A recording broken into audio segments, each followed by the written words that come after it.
Hello viewers, मेरे इस channel ज्ञान नॉलेज हब पर आप सबका स्वागत है। इस वीडियो में हम उषा आ रही है कविता के वाक्य प्रयोग और प्रश्न उत्तर करेंगे।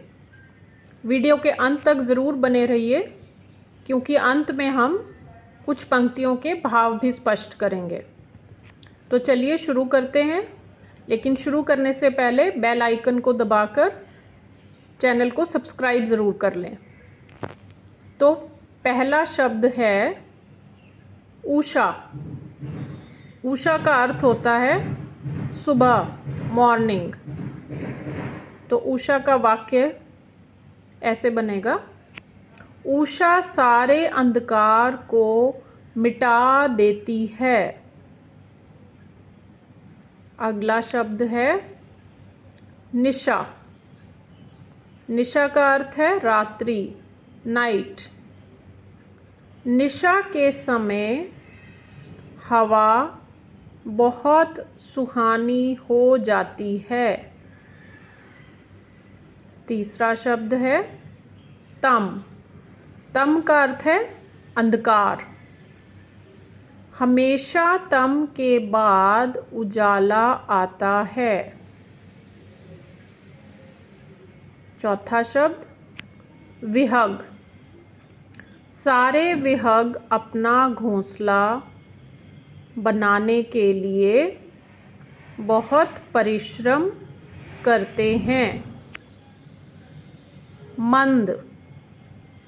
मंद का अर्थ होता है धीरे। कछुए बहुत मंद चलते हैं। तो चलिए अब हम आते हैं प्रश्न उत्तर पर। पहला प्रश्न है, जगत के जागने से कवि का क्या अभिप्राय है? उत्तर, इस कविता में कवि त्रिलोचन कहते हैं कि सारे संसार में सुबह होने से नई ऊर्जा का संचार होता है। संसार जग गया है और रात ढल गई है। प्रश्न 2, आँखों में कौन आ बसा है? आँखों में नए स्वप्न आकर बस गए हैं, जिनकी चमक चारों ओर फैल रही है। अगला प्रश्न है, सुबह किस पर मुस्कुरा रही है? सुबह घने कोहरे पर मुस्कुरा रही है। आँखों की चमक मौन होकर क्या संदेश दे रही है? नए सपने जो आँखों में बसे हैं,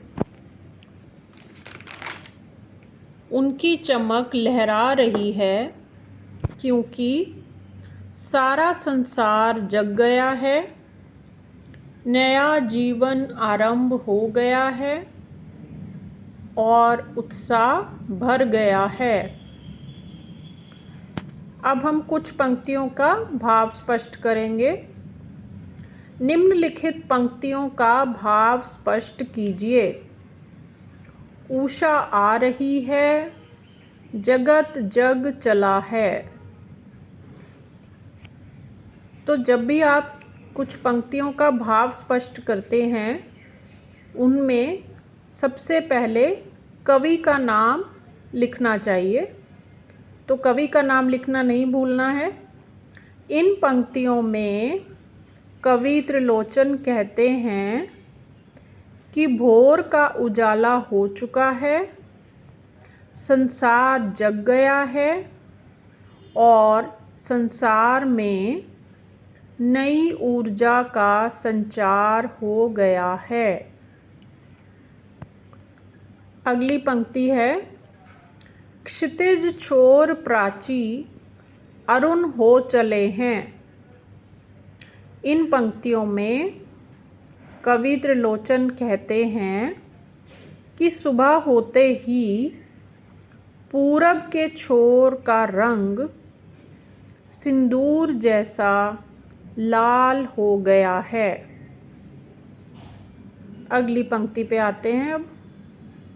नए स्वप्न जो आँख में आ बसे हैं, उन्हीं की प्रभा मौन लहरा रही है। इन पंक्तियों में कवि ये कहना चाहते हैं कि सुबह होते ही आँखों में नए सपने बस गए हैं, जिससे उनमें चमक आ गई है। सारा संसार जग गया है और संसार में नई ऊर्जा का संचार हो गया है। आशा है आप सभी को समझ आ गई है और आपको ये वीडियो अच्छा लगा होगा। तो वीडियो को लाइक, शेयर और सब्सक्राइब करना ना भूलें।